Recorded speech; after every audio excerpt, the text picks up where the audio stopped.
and we will be engaging electrical signals 2 today. And we're going to cover 3 topics today. First, you now probably are engaged with your problem set, learning some of the charms of permeation. And I wanted just to emphasize for you why it's so essential for electrical signal generation and for light itself. That will be the first part. Secondly, we're going to move on to the second main performance characteristic of ion channels, which is the gating, the opening and closing of channels. And we're going to introduce how it was best studied by a technique called voltage climbing, a very revolutionary sort of method for studying the gating of voltage-sensitive channels.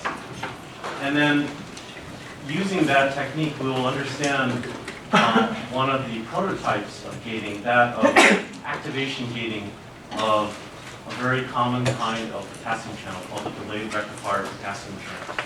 So 3 things here will be the subject of today's topic. So what I want to emphasize is that although it may be a little challenging to understand this permeation that we're going through, the GHK equation, deriving some of these equations, it may seem a little abstract, although it's actually not terribly abstract once you get to the other side of the equation. These are really a key enabling property, and that's what I like to drive home in this section. Permeation is essential. And how will we get into it? So, some of you, you're kind of like in the stock market, you're trying to extrapolate the trend of the course based on recent activities. So you're doing some kind of regression. First derivative, something like that. And if you were to do this right now, at first blush, you might think that, oh wow, this is going to get really, really complicated. Because already, just with permeation in the first real lecture of the SME course, it's fairly complicated. You're right, there's non-uniform distribution of ions across. There are multiple types of ion channels.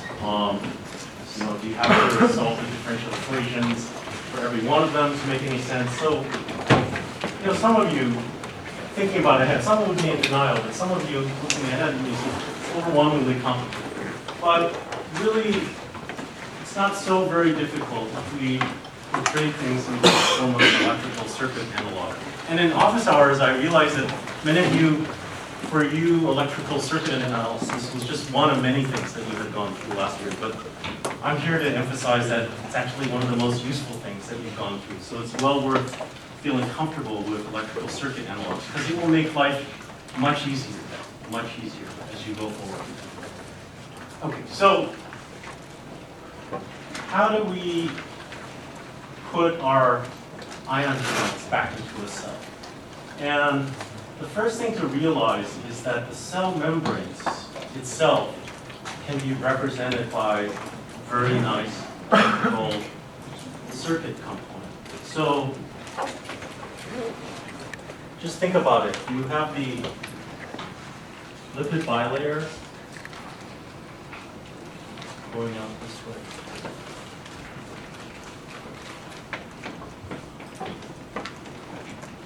And this would be outside of the cell, and this would be the inside of the cell. And then, as we talked about, the outside and inside of a cell are both salts, so we know from the bathtub analogy that it's quite conductive. So it's like a conductor up here.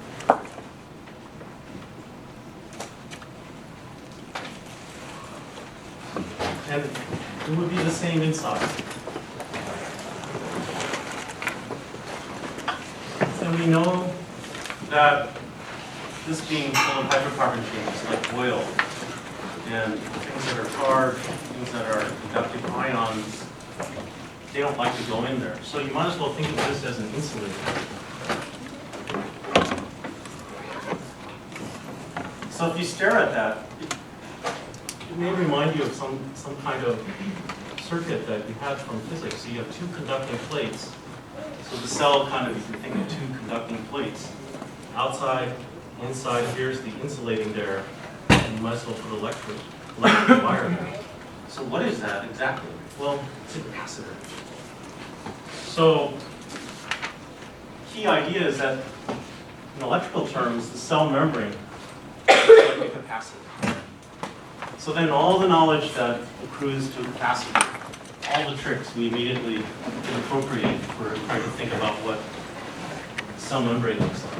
And then the ion channels, they're complicated, but really what they are, say you have the sodium pathway, the potassium, they are parallel pathways. So we can just draw some kind of circuit element. All the complication can be embedded in this little black box, right? But we can put that label on it, just like at office hours. So if you have a nice, friendly label, it can hide a lot of stuff. And so psychologically, it's great. And it's nothing more than a parallel pathway. And we have a number of them, one for each type of channel.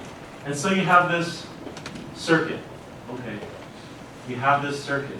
And the beautiful thing is that once you know a little bit about circuit analysis, you can immediately accrue a lot of intuition from this. So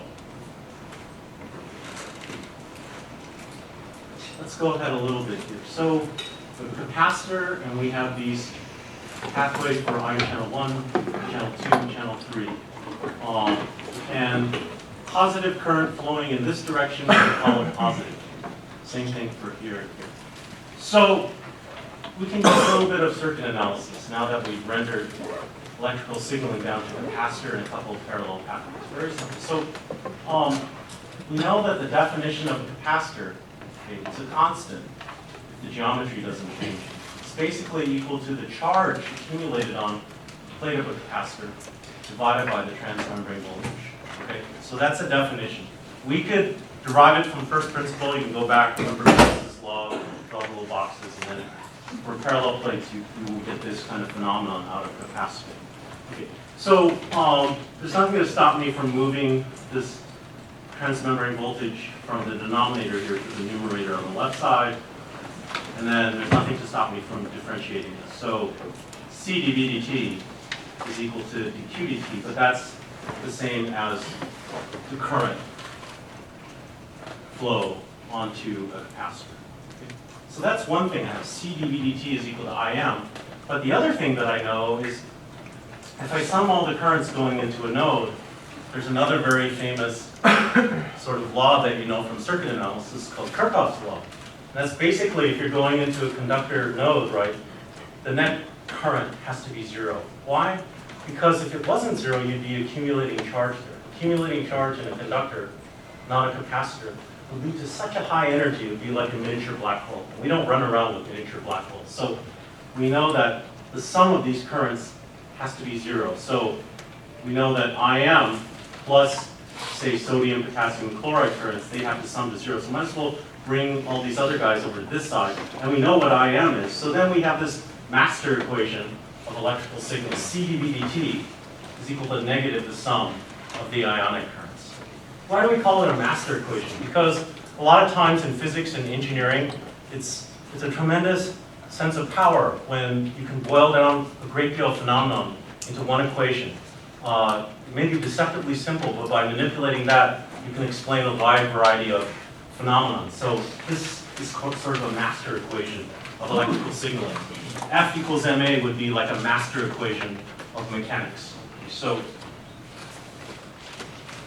just to make it a little bit more concrete, instead of putting in, say, you know, the most complicated permeation mechanism, let's just start with the battery resistor model, because might as well make it simple for each one, and then we'll get the essence of how this thing behaves. So for the sodium pathway, we have a battery whose value is the Nernst potential for sodium, and a variable resistor, which incorporates not only the permeation, but also the gating. Okay? And so the gating will be a little bit like adjusting the resistor. Okay? So to denote that, you draw an arrow through it. So that's kind of like going back to the days when you really thought about a potentiometer and you had a little wiper element that went across, and that's how you vary your resistance.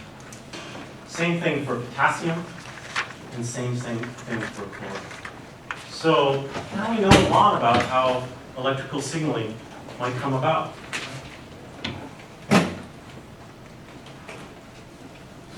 Now, the value of the batteries, right? They are determined by the ratio of the concentrations of different fermion ions across the circuit. And that's really important, right? I mean, if you have an electrical device and you want to power it, it's very important that you know what the batteries are. Right? That's the problem in my house. Every time we have a device, something blurs out at about every year and a half, and you open it up, and then there's some strange battery, and they all look about the same, but if you put the wrong one in, it doesn't work. So you want to know what the batteries are. And we know from our previous lecture that the value of the batteries is very close to the inerence potential for the various ions, and that'll be determined by the relative concentration on the inside and the outside. So it's good to have a feel for what some of these are. So a good way to get into this, for myself to memorize this, I like to remember this because I just think of my good friend Bruce Lee, who was one of my formative characters in my childhood here. And when Bruce Lee got into a fight with a villain or something like that, he wasn't good right away, which was kind of reassuring, right? You know, he wasn't like an obvious hero with incredible power. Usually, there would be some bad mouthing, bad talking there, and then the bad guy would get the first blow in. Here you see, he got raped with this. In this case, Mr. Hanman had at one time lost his hand, but instead he had a prosthetic, which was a bunch of sharp knives, and just like that out of the blue. So, and at that point, what Bruce Lee would do, right? He would rub his hand there, and he would taste it. Taste the blood, right? And for those of you who, you know, got into a fight during elementary school or maybe later, right? You get punched in the mouth, and you taste the blood, right? What does it taste like? It's salty. It's salty. And the reason it's salty is because blood is essentially the same ionic constituent as the extracellular solution around cells. And the reason it tastes salty is because there's a high concentration of sodium chloride, 145 millimolar sodium chloride on the outside. And on the inside, you just remember that it's about 10-fold less. So it's about 10 millimolar. So if you plug that into your Nernst potential equation, 25 times the natural logarithm of 145 over 12, you get about plus 67 millivolts. So that's nice. For potassium, we can think about that as sort of like the reverse, the inverse of sodium. So it has low concentration on the outside, about 4 millimolar, and 140, 150-ish on the inside. Calcium is like sodium, except that it's so exquisitely powerful that it's a scaled-down version. So it's only 1.5 millimolar on the outside, but about 1/10 of a micromolar on the inside. And chloride is the main anion that neutralizes sodium. So if it's 145 on the outside, it's kind of 140-ish on the outside. If it's 10 on the inside, it's kind of 10 on the inside as well. So we keep charge neutrality. So it's good to remember these, because then from these, you can remember what your batteries are in your circuit. Now, how are we going to detect the value of the battery, of the resistors in it, right, with the little wiper blades? And let's just consider it for sodium channels. So the current, all the sodium current in a cell at the time, what's it going to be equal to? Well, it would be equal to the number of open sodium channels, the ones where the gates are out of the way, times the current that would be flowing through a single open sodium channel, right? And for the battery and resistor model, if a single sodium channel is open, what's the current? It's the conductance, little GNA, times the driving force, Vm minus VNA, okay? Nothing very fancy about that. Now, not all the channels are open. There's little gates that can close them off. So the number of open sodium channels would be equal to the total number of sodium channels in the cell times the probability that a sodium channel is open at an instant time. So the full equation then for current, very simply, of the sodium channels would be the number of sodium channels times the probability that they're open times the battery and resistor model prediction of the current to a single channel if it happens to be open. So logical, flawlessly logical. So then, now we can plug in the like forms of these into our master equation. So we have C dV dt is equal to negative the sum of the ionic currents. But we have an expression for each of the ionic currents. So the sodium current, here's the sodium current curve, including gating, which will be buried in this probability of sodium channel gates being open. Potassium one, you see the same form, just change the subscript, and the chloride, the same one, we just change the subscript. And sometimes you get tired of writing out too many things, so we group NNA, probability of being open, and little GNA into one capital GNA, and so forth for GK and GCL. So here's the full utility of it, right? Now that we plug in our battery resistor assumption, put in some variable gating, and plug it into our master equation. This one equation then, if we know how the open probabilities will behave, if we know the initial conditions of the system, then we have a fully constrained system.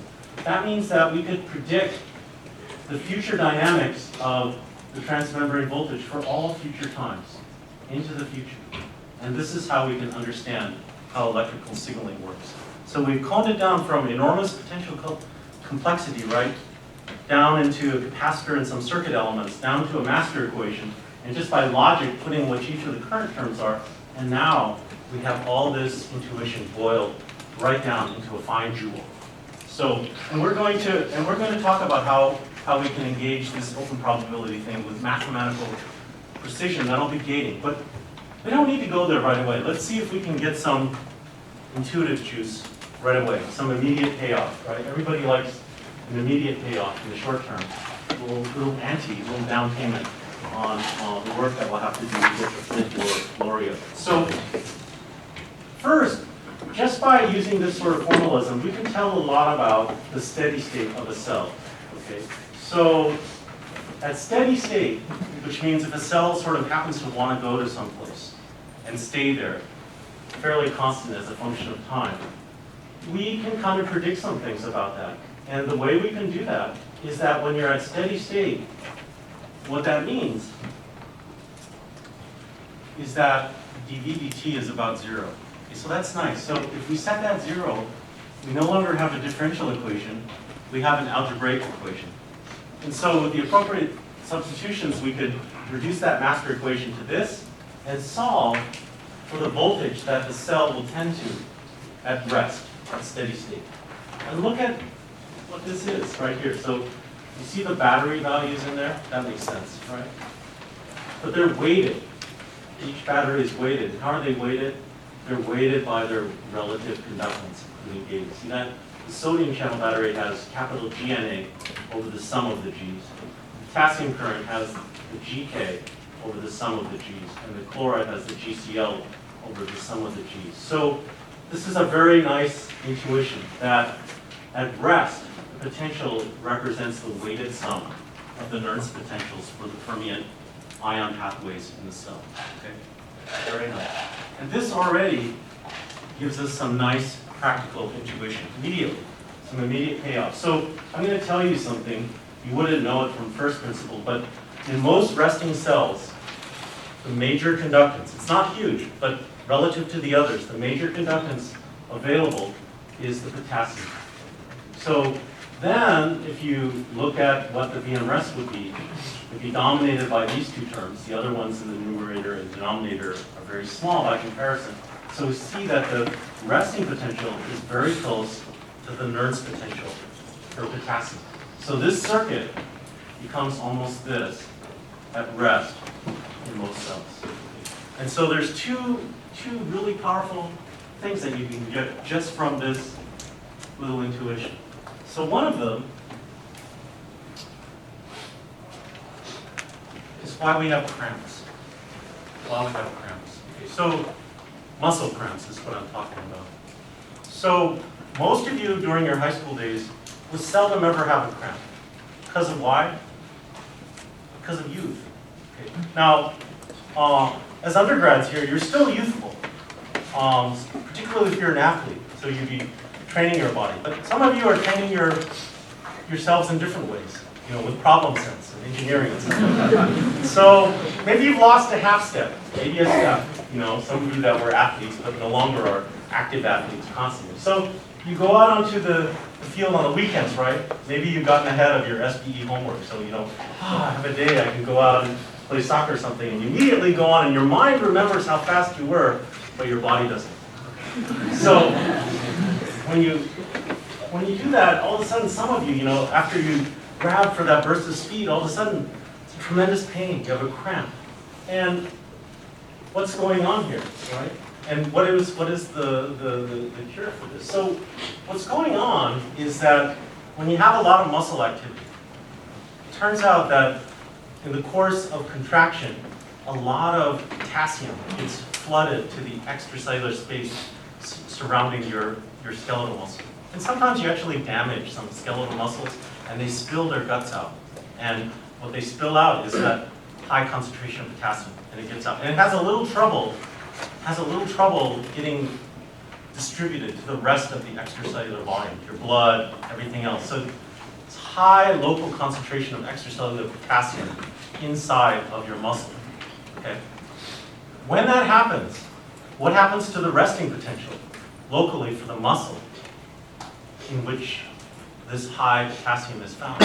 Well, right, the nerve potential for potassium, 25 times the natural logarithm. Normally it should be like 4 over 120, but maybe it's 10 over 120 or 15 over 120. So instead of having a Nernst potential battery at minus 80, it might be minus 70 or minus 60.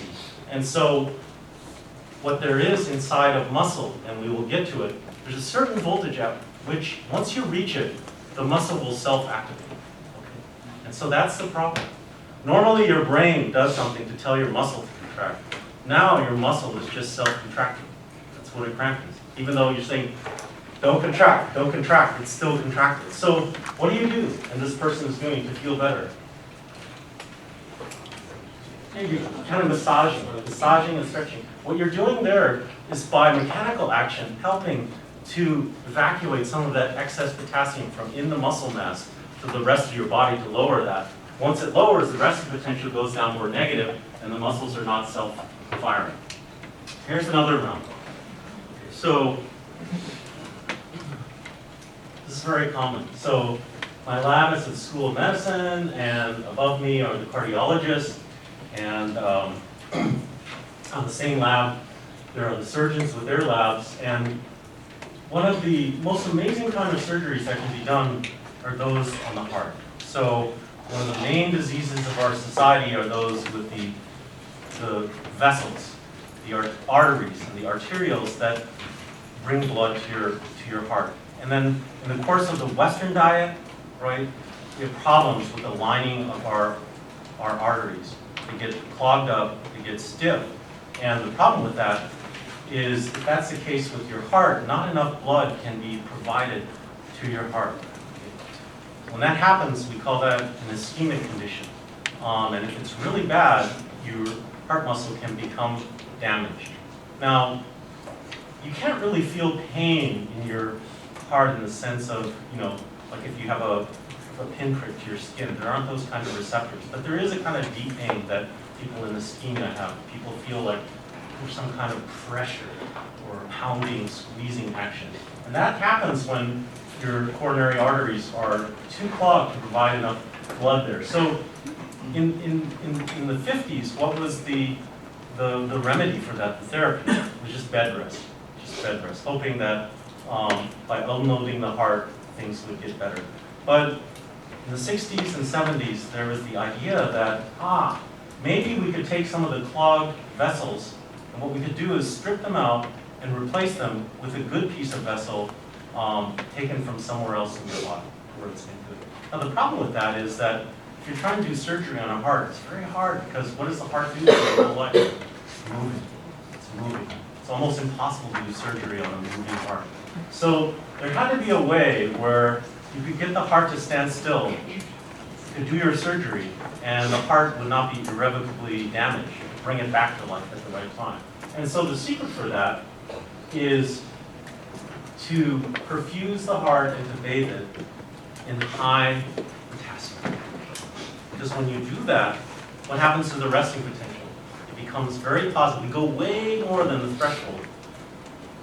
And after being beyond the threshold for a while, by a process that we will also get into, in electrical signal room 3, the heart then becomes electrically inexcitable. And at that point, the heart is sort of like in suspended animation. It doesn't contract, it doesn't consume much energy. You bring the temperature down, and the surgeons can do their surgery here. They can close you back up, and then you can return the potassium to normal level. Hopefully everything starts up again. And then many people, you probably know some people, they after bypass surgery, feel much better. So, not only for cramps, but for bypass surgery, we're playing with the weighted sum of the conductances, the weighted sum of the batteries, emphasizing the potassium battery under certain conditions, manipulating potassium concentration. We already can do a lot of good. So, if channels weren't selected for different ions, then it would be as if all the batteries in the circuit were set to 0. And if they're all set to 0, there's no music and there's no biological function. So all that we learn about permeation is absolutely crucial because you need batteries for any circuit. And they're giving you non-zero battery values inside of the electric circuits in biological systems. That's all steady state, but I want to learn about dynamics. I want to learn about how this thing changes. So someone at office hour asked me, something about, circuits and stuff like that, and we talked about the fact, I feel like differential equations are afoot, and they will be afoot in order to do dynamics. But can we get any more intuition without having to go to differential equations? Because unlike the kind of simple circuit analysis, which are linear systems use the Laplace transforms, for the c dV/dt is equal to negative the sum of the ionic currents. It's very nonlinear. Laplace transform will be of no avail for it. So maybe there's some advantage to trying to get as much understanding as you can before going.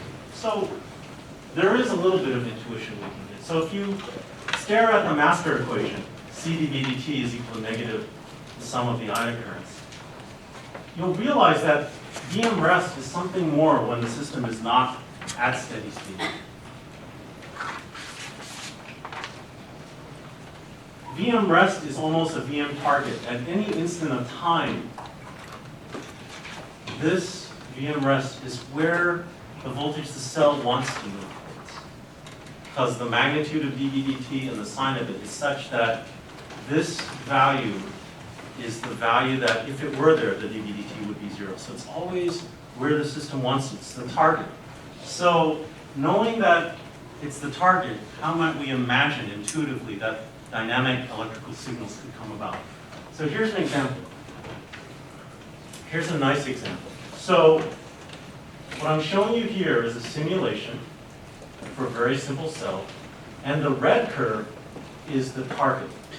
And what I'm doing is I'm changing the permeabilities in a way such that I just have the step change in the target voltage. So it starts off minus 80-ish, goes up to plus 45-ish, and then comes right back down to minus 8. And if you run the simulation, just as I advertised, the cell, although it's not following the red exactly, it's always seeking that target. See the black curve? It's seeking after that target with some delay. And then now we move the target, and it comes back. Right? And these are the values of GK and GNA that I just put in the simulation. So that rest value, the weighted sum of the Nernst potentials at any instant of time, that's the target voltage. Now you can imagine that we don't need to be so prehistoric in the way that we change our GK and GNA. What if I play them a little bit more smoothly, like a proper piece of music? And if I do that, then the target voltage might look like that. And then in the simulation, you see that the actual transmitter voltage gives you something that's a little bit more realistic. And this is in milliseconds.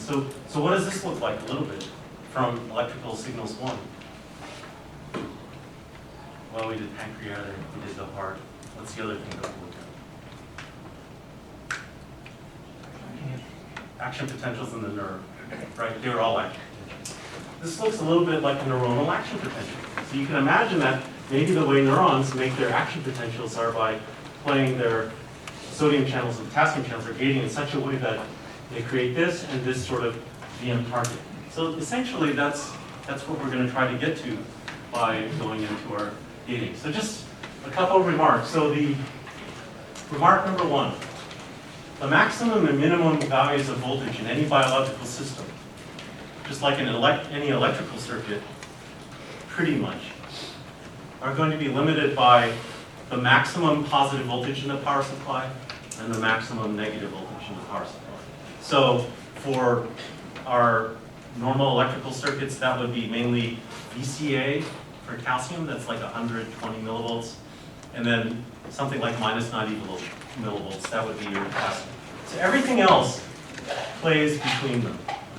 I know one or two of you electrical engineers will say that's not really true because we could have a circuit with a like a car battery, and some of you in your car have this, right? Your car battery is usually 12-volt battery or 24 if you're in a really big loop.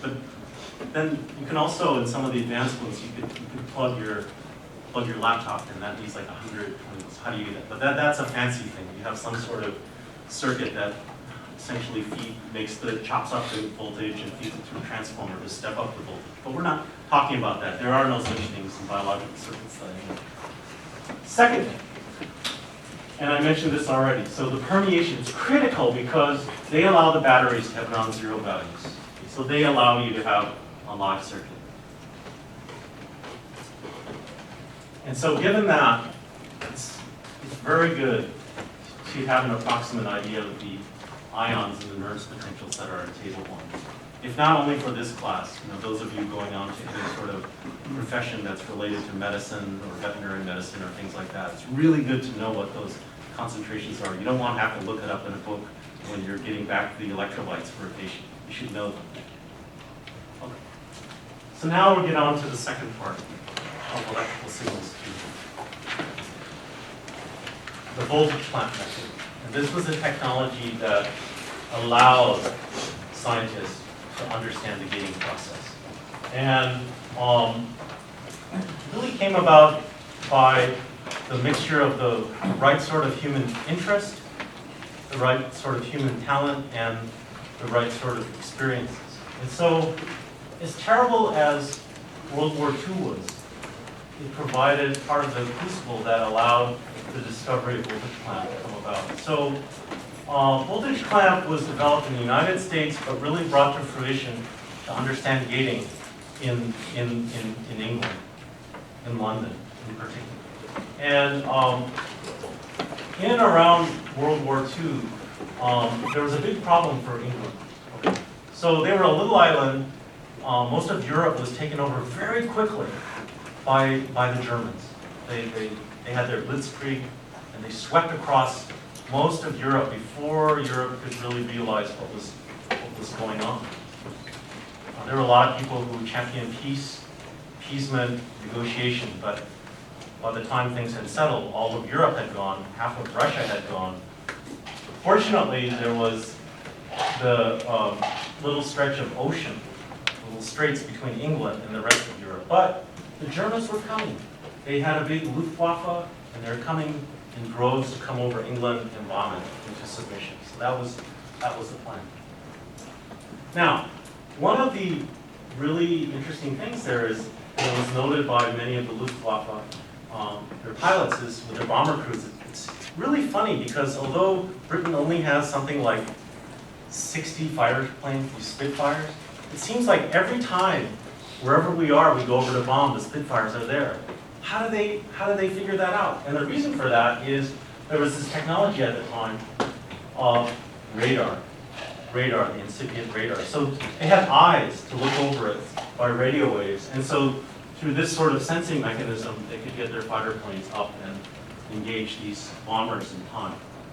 So who were the people that got this radar going? Because it was sort of advanced technology. Well, some of them were scientists, physiologists that normally would be doing experiments on biological preparations, but they got inducted into the military. And one of them was Huxley, who is seen here. And Andrew Huxley and his graduate student, Alan Hodgkin, who was a professor, and his student, Andrew Huxley, they were doing experiments on nerves, trying to do things like voltage clamp. They weren't that successful at it. And then the war came about, and then they were conscripted to join the military. So, you know, you have these physiologists who, I guess in those days, they didn't march them right along with the front troops. What they did is they put them in the radar corps, and then they tried to develop the radar, which was very successful at protecting the country from the bombing. So they did very well. I think they learned their radar electronics very well, and their electronic skills were far better at the end of the war than they were at the beginning. And so at the end of the war, what they did was they returned to their labs, and, you know, as in many countries after the war effort, you know, the support for the military was a little less, and you know, the effort died down. And but these two guys came back with a wealth of information, and probably also some access to some equipment that probably wasn't as so desperately needed. So, you know, whatever surplus was thrown out, they could do some, you know, dumpster diving, and they could bring the equipment back into their lab. And so they built some really, really good voltage clamps like this. And this allowed them to do their gating. And they used a preparation called the giant axon of the squid. The giant axon of the squid. I always get it wrong. I always call it the axon of the giant squid, but there are no giant squids. This is the giant axon of the squid. And why was this preparation really good? So it's a long part of a nerve cell. Remember in the first lecture I told you there were some pain receptors and then a long process that would go all the way to my back? Okay. That's giving you an idea of how long some processes of nerves are. But the nice thing is that all the ion channels to study, they're present in the axon as well as in the cell body. So this being very long, you didn't have to do the ling electrode sort of thing. The nice thing about the giant axon of the squid, it's so big you could skewer the insides of it with very nice silver chloride wires, and 2 of them. And so in doing this, and they could heal over the ends. There's some details. So this is kind of like a giant cell. And one of the electrodes they could use to measure the electrical potential on the inside and compare it to the electrical potential on the outside. They could measure the transmembrane voltage. That's nice. They had another wire in there through which they could pass current, okay, which, when they passed current, could influence what the transmembrane voltage was. It's sort of like the heating element in your house can change the temperature. So they could measure voltage, like measuring temperature in your house, by passing in current coming back to ground. They could influence the voltage, like you could influence, you know, the heater in your house. Yeah. What was the difference from what we did in our lab? It looks very similar. In whose lab? In the SP lab. I didn't know that you did voltage clamp in the SP lab. So I don't know if it just looks similar. Well, it has circuits and it has things like that, but I don't think you're servo controlling. You're talking about the frog epithelial lab? Okay. Yeah, there you're going across the skin. This is going inside of the cell. That's the difference. But it's similar in broad brushstroke. But here's the thing. So this is, you had control. This is the simplest control. So what Hodgkin and Huxley did is they dreamed in their mind how they want the voltage to change with time, what it is, like the command voltage. They compare that with the voltage that is, okay, the measured voltage. If there's no difference, do nothing. If there is a difference, then inject or withdraw current in a way such that the voltage in the cell would move towards my intended voltage. And if you set that just correctly, essentially the actual voltage across the membrane of this axon would be what you commanded it to. So that would be a tremendously powerful thing. It would be, you know, just like in Star Trek with Captain Jean-Luc Picard.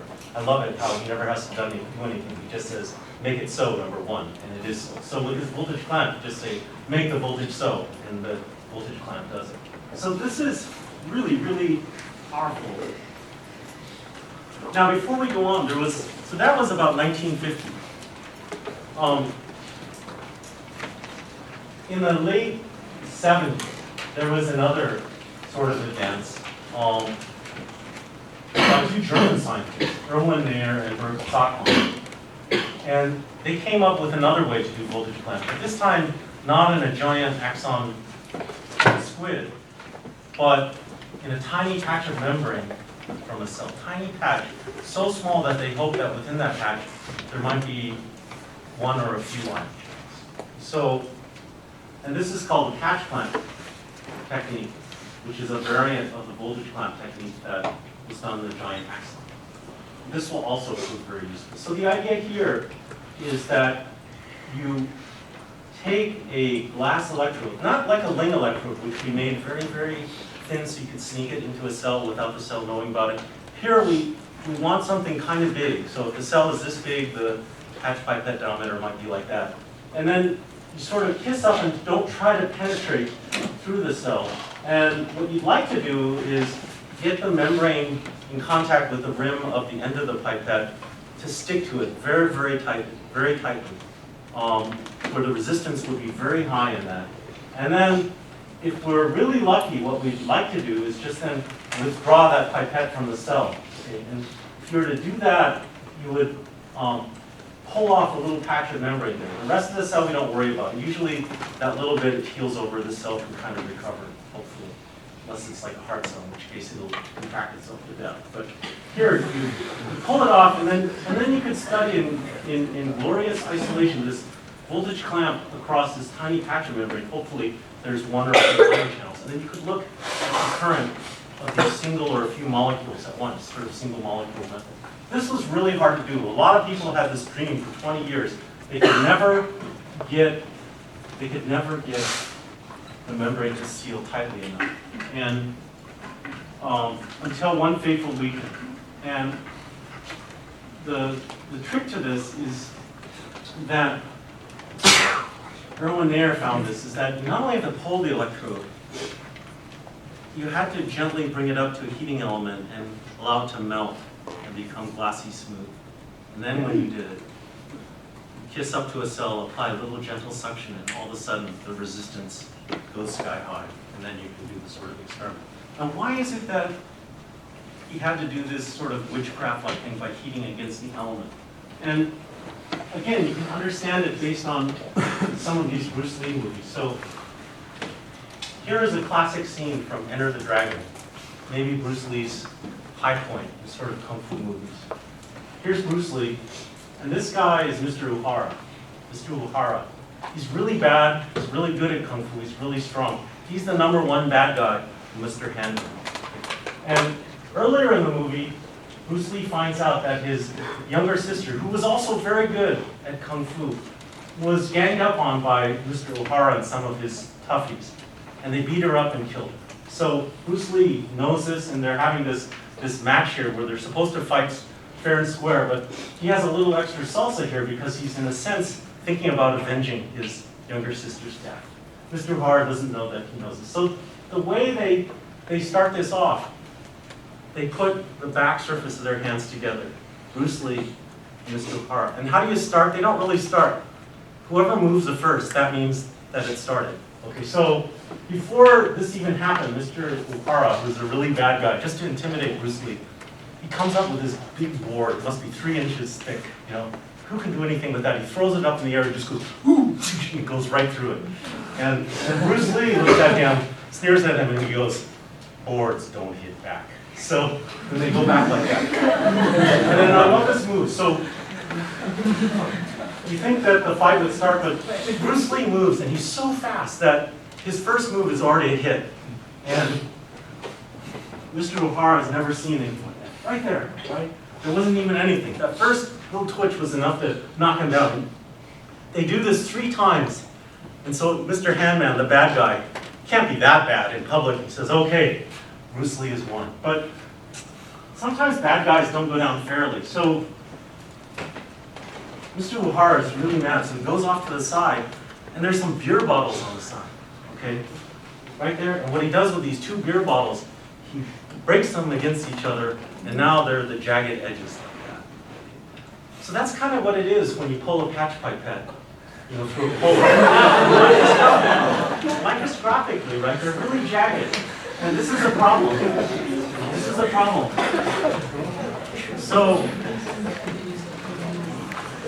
you can imagine the ends of your pipette are jaggedy, like that. And so the simplest way to understand it is glass, under some conditions, is a little positive.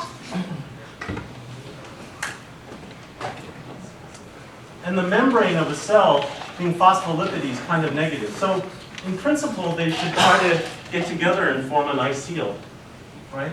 But when they do that, it's hard for glass to fold into these very narrow, sharp crevices. So you can never quite get complete contact there. So instead, by fire polishing this, you can imagine taking these sharp bottles of Mr. Uhara and putting it into like a Bunsen burner, right? You can imagine that it become glassy smooth. So now, after fire polishing, there are these smooth things, and now all of that negative surface can come close to all these positive charges, and you get what's called a gigaseal. And that was the magic that Erwin Mayer found on one weekend. He fire polished and then tried the experiment, and all of a sudden, you could get these sorts of experiments. So for these two sorts of things,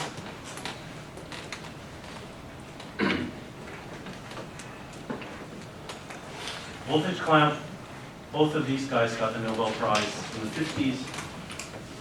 And these guys got the Nobel Prize in the 70s. And these are the sorts of things that they could start to see.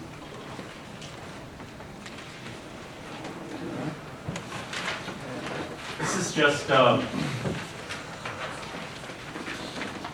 adding in the ability to inject current now into our little circuit diagram. So before we had CdVdt is equal to negative the sum of the ionic currents, a circuit like that. But now we can inject this current into the cell or patch of membrane, I clamp, right? So application of Kirchhoff's law now would give you that the current provided by the clamp is equal to C dVdt plus the sum of the ionic currents. And this leads to something that's really crucial. Hodgkin and Huxley realized this very quickly. So what we really want to study is the ionic current. We don't particularly want to study C dVdt.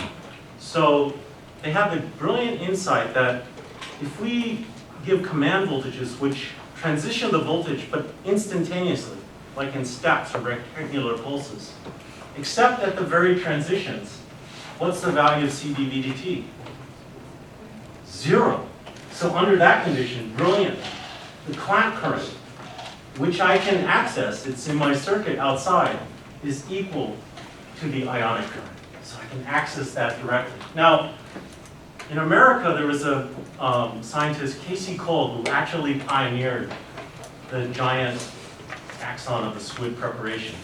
But he didn't really think about it quite in the right way. And he tried to do current clamp.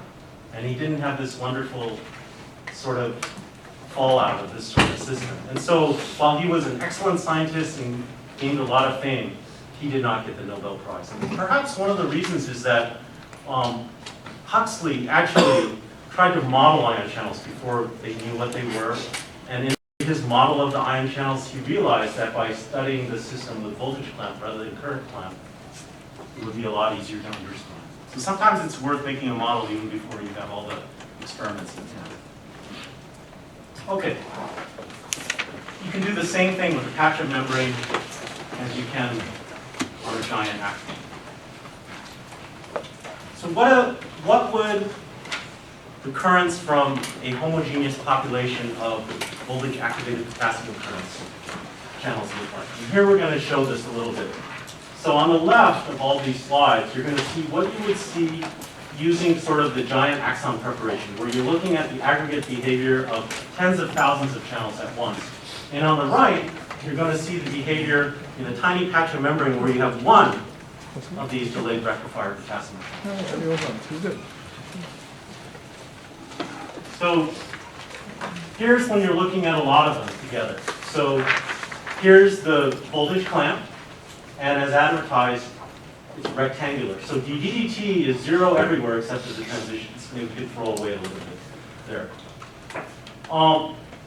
Here we've rigged the giant axon of the SQUID permeant ions such that most of the current we're seeing is through the voltage-gated potassium channels. So as advertised, these gates in these channels tend to be closed at negative voltages and only tend to open at positive voltage. And you can see that here because under this condition, holding at minus 80 millivolts, the clamp current is almost zero. So I'm not having to do much, and the voltage is at minus 80. So there's very, very little potassium current. And then I jump the voltage, and I get a little spike here. This, you can think of it like an impulse function that's needed to charge the capacitor almost instantaneously from minus 80 to 0 millivolts. We don't study that for gating. Then there's a lag. Nothing happens. And then in a fraction of a millisecond, though, we see that this current increases. Potassium ions, if that's what it is, are beginning to flow from inside the axon to the outside. They reach a plateau here. And just to make sure that we didn't completely blow up the preparation, if you jump the voltage back to minus 80, the current goes back. And then if you wait about 20 seconds to do this again, you'd see the same thing here again. You do it again and again. I'm sure the first time they saw this, it's very satisfying. It's just very satisfying. It finally worked. If you jump the voltage from minus 80 to a lesser voltage, minus 27, you see that the current turns on more slowly and possibly less, and then returns just as well. So this is what you would see for the behavior of tens of thousands of these potassium channels. And we know what the equations are that pertain to this. I clamp should be equal to IK, except at the transition, so we're not going to study this and this. But everywhere else, like here, that the clamp current, which we can measure in our electronics, is equal to the total current flowing through these tens of thousands of potassium channels. And that should be equal to this capital GK times V clamp minus, in this case, the Nernst potential for potassium VK. I clamp, again, if we plugged in the whole thing, would be the number of potassium channels in this giant axon, the probability that they're open, the single channel conductance of the channels times V clamp minus one. All those volumes would be starting to get something to study. Now, if we jump to what Nair and Sachman saw, you see something very different. So at minus 80, there's no activity. And the current here would be much smaller on the level of peak lamps. Here would be microamps, this would be peak lamps. Jump the voltage, again, you get a little delta function to charge the membrane. Nothing happens, and then, lo and behold, you see current go up in these square steps, and chatter go back down. Open, close, chatter, close, open, close, open. So what we're seeing is something truly amazing. We're seeing the opening and closing of a single molecule, the single voltage activated potassium channel. And the nice thing about it is just as you might imagine, I mean, when I said there's a probability of being open, it didn't have to be that way. It seems that in terms of the gate, it's either open or it's closed. Now these little flickers down, we'd imagine that they wouldn't make it all the way down, except that we are passing the thing through what every circuit has, low-pass filter. So a very brief spike doesn't make it all the way down. So this is kind of amazing, because it didn't have to be that way. It could have been that a channel could kind of halfway open, or 2/3 of the way open, and not jump all the way to open or close, right? We see that in our human phenomena all the time. You just go to a traffic crossing, right? Most of the time, if you're an experienced driver, when you decide to go, what do? You go through, right? But beginning drivers and some people who never learn, what's the worst thing? They're very nervous and very cautious. So then they say, should I go, shouldn't I go? They're backing up, and when they finally go, they kind of go halfway, they go, oh, maybe I shouldn't go, and they stop in the middle, so it's sort of halfway across. But the ion channels don't do that. They're good drivers. You open, you close. They're very decisive. And this is very, very beautiful. If you jump the voltage to minus 27, we have the same sort of phenomenon. The opening size is less because the driving force for potassium is less, right? The current flowing through a single ion channel would be less at this voltage than here. They also seem maybe to open a little bit more lackadaisically. Now, how do I relate this sort of behavior to this sort of behavior that you might think about, in tens of thousands of channels? So there's something very interesting. If you play this sort of trial over and over, so you do this, and then 5 seconds later you do it again, you'll get a different record. It won't look exactly like that. It'll be a little different, because it's sort of stochastic. But if you do that over and over and over, my graduate student and I used to do this when we see the single channel set. It's mesmerizing. It's like looking into a fire, And I remember her telling me, Dave, this is better than any video. And it was just incredible when you're working that hard to see it. But when you averaged it, you could see that the average would look something like that. So what's going on here? Well, here are the equations. So the current provided by the voltage plant, which we can measure in our electronics, is equal to the ionic current through the potassium channel. But the values that it can take are only two levels. It can be either 0, or it can be the level of current when the channel's open. So it can only take on two values now. But if I average a bunch of these random records, this is what it's meant by averaging. Okay. What it equals to then is the probability that the potassium channel would be open times the current of a single channel when it's open. So in this averaging, we recover the waveform, this PK, which is also present in the giant axon circuit. So let me show you how this kind of works. I'm just going to run a little simulation here.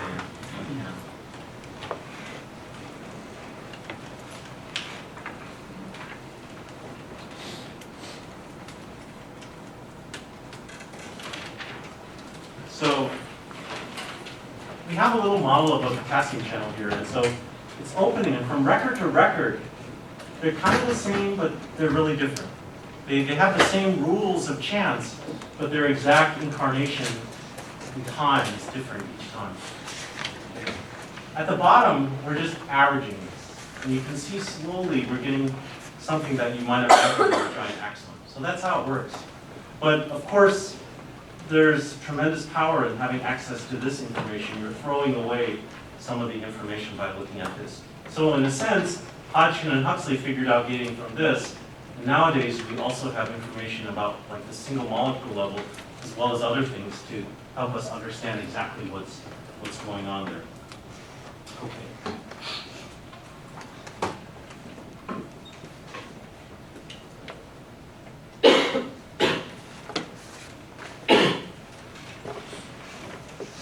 So this is a very important realm.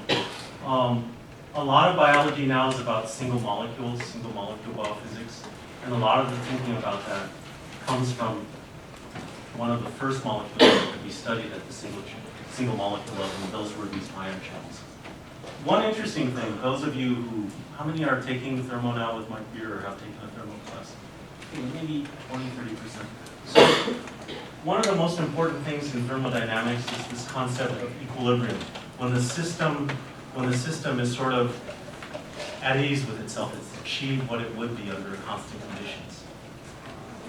But for single molecules, there's no such thing as equilibrium. Equilibrium is a concept that pertains to a population. A single molecule is either open or closed, so it can never be halfway open or closed. Equilibrium talks about the chances of being half or a quarter. So there's no, and this graphically illustrates, there's no equilibrium for single molecules. You have to think about others. Okay. There's one problem though, just a tiny one, a little thing. So these currents, when I jump to different voltages, they're not only larger and smaller because maybe the channel likes to open more at this higher voltage of 0 than -27. They're also could be larger or smaller because the size of the currents at different voltages when they're open is different. I like to normalize out for that. So a very easy way to do that in the giant axon sort of experiment is the following sort of thing. You get a relation which is called I plan star versus the voltage on the tail. So what do I mean by that? So instead of just jumping to 0 or -27 millivolts, let's get serious about it for a voltage activated channel. Let's jump to +100. So it's kind of tough on the preparation, but if it's a really good giant axon preparation, it'll take it. Okay. And if it's a voltage activated channel, any self-respecting channel will have all its gates open, almost 100% with +100. So the open probability is almost 1 there. But that's not the experiment. Now we repolarize to a bunch of different voltages. And we look at the current in this repolarization period. And we call these currents tail currents because they're sort of following the rest of the body. Okay. So I'm going to measure the current right after the capacity transient, right at the beginning, I2, I3, and I4. And I'm going to plot them as a function of the tail potential here. And I'm going to get something like this straight line which intercepts on the x-axis at VK. What's going on here? Well, basically, I clamp star, in this case, is always just the number of potassium channels, GK times V clamp minus V. There's no open probability. Why? Because I've savaged the system by jumping at plus 100. So I get them all open, and then the gates take time to react. So soon after I go to these tail potentials, I'm still at a probability of being open of 1, but I can see the effect of the permeation property. That's what these I star clamp things are. So that's nice. At the single channel level, it's a little bit easier. You jump to different voltages on the tail, right? The channels are mostly open, and they jump to these different levels. I'm just directly reading off the single channel current at different voltages. And that's just the simple battery and resistor expression. GK, single channel conductance, V clamp minus VK. The utility of this is if I divide through the experiments that I did in the earlier slides by this high clamp star for the macroscopic experiment, the same thing for the single channel, the ensemble average current divided by the single channel current when the channel's open. These are the expressions that we have for each of these entities. You can check back on a page or two back, but the bottom line here is you should feel kind of happy because note the terms on the numerator are mostly present in the denominator, so that cancels, and these cancel. What I'm left with, is the open probability as a function of time of the potassium channel. Same thing for the single channel. And that's what I need to really directly access and study to understand gating. Okay. Now we're going to talk a little bit about activation gating. So we have the voltage clamp. We know what it's good for.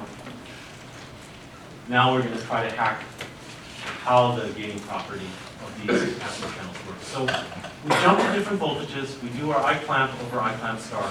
We get a readout of the waveform of the probability of potassium channels being open. We give a little depolarization, they open to a lesser steady value, they get there more slowly. Intermediate depolarization, they get to a higher probability at steady state, they get there a little bit more slowly. Finally, at 3, they go to an even higher steady level, they get there even faster. So this is a voltage activated channel. That's nice. So just a little aside here. Some of you, I can tell, it's getting a little later, your eyes are rolling, you say, maybe it's not quite as interesting as it was at the beginning of the lecture, but this is really important stuff. And this is related to this guy here. So who is this gentleman?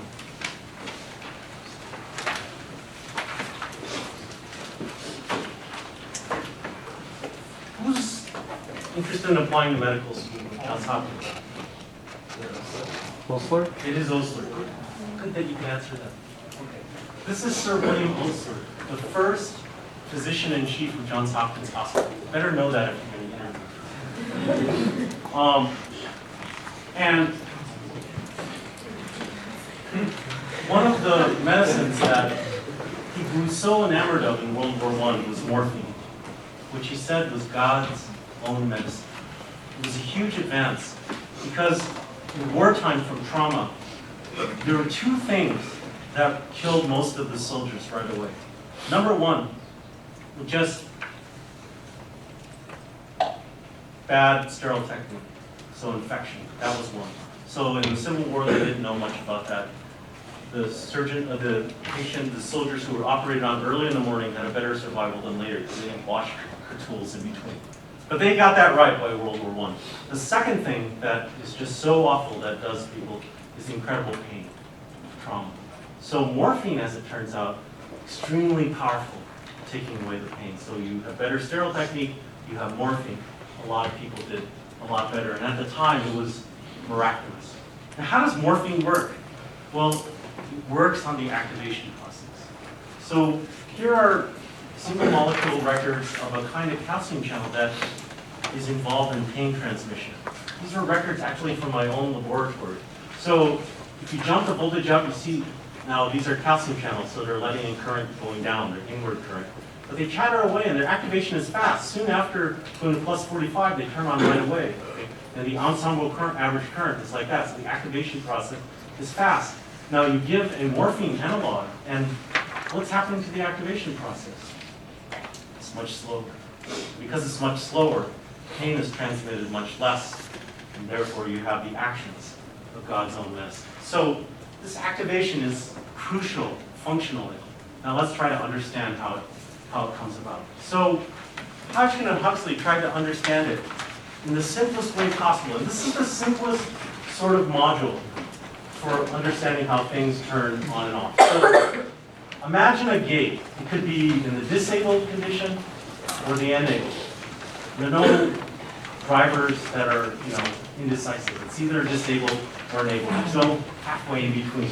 And then let's assume that there's certain rate constants, alpha sub n and beta sub n, that govern the rules of transition between the D state and the E state of the gate.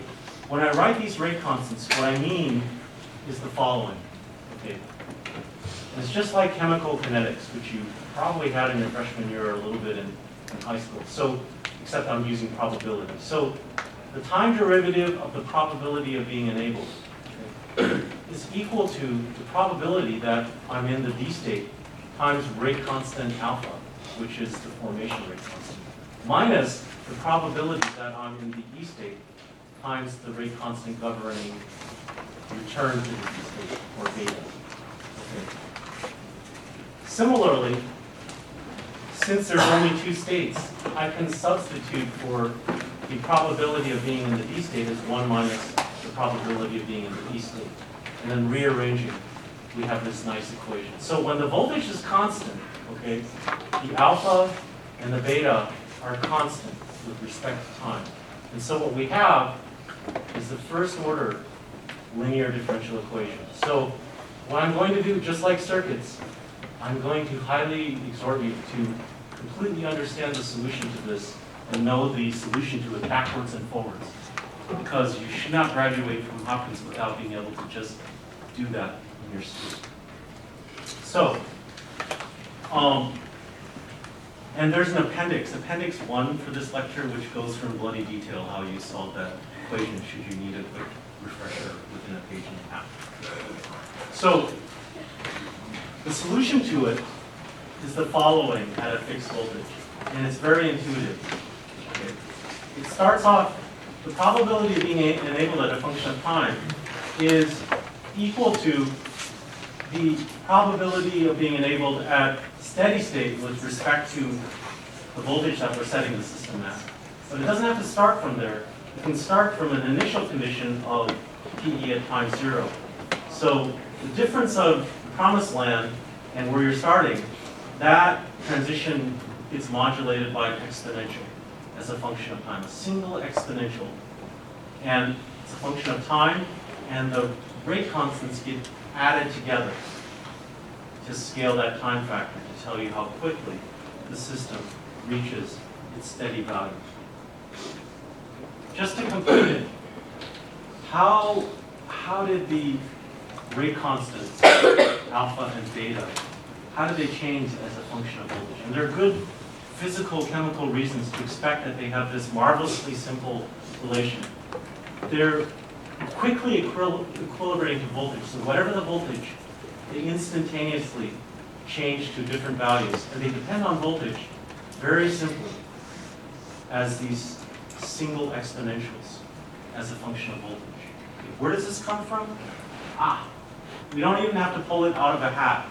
They come right out of the same Irene rate theory that we talked about in electrical signals 1. Okay, so the argument for this comes about from this geometry.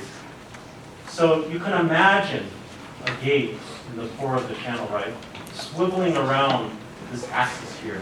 And then to sense voltage, there's probably no way to make a sensor of voltage or an electrical field except by including an electrical charge. So we can imagine, say, a little electrical charge at the end of this sort of swivel. So this is disabled, right? And if it swivels over here, it becomes enabled. But it's not indecisive, so most of the time it's either here or here, and then occasionally you see it almost instantaneous flicker. Free energy-wise, we could draw the chemical potential energy of being in one position versus the other. Okay. But as this charge goes through the membrane, right, if we have an electrical potential, changing electrical potentials with distance, let's just assume it's constant field, so the slope is constant. Then there's a certain electrical work that contributes to the free energy, the total free energy of the system, as this positive charge moves through, as the gate swivels through. When you add that on, you're going to have this total sort of waveform. So to calculate the rate constants, it's related to the activation energy. To go this way, we have to take the difference from here to this peak. To go the other way, you have to go from this well to this peak. And if you carefully prosecute the math, you will come up with this beautiful expression here, these simple guys here. So rather than me belaboring that, it's all here in exquisite detail. I commend you to the quietude of your own room to verify that this is so. And it will be. So when you do this sort of experiment with this sort of model, you jump the voltage, you start at a negative voltage so that the probability of the gate being enabled is almost zero. You jump the voltage up, it rises single exponentially to a steady state. You can verify that the steady state will be equal to alpha over alpha plus beta. How do you know that?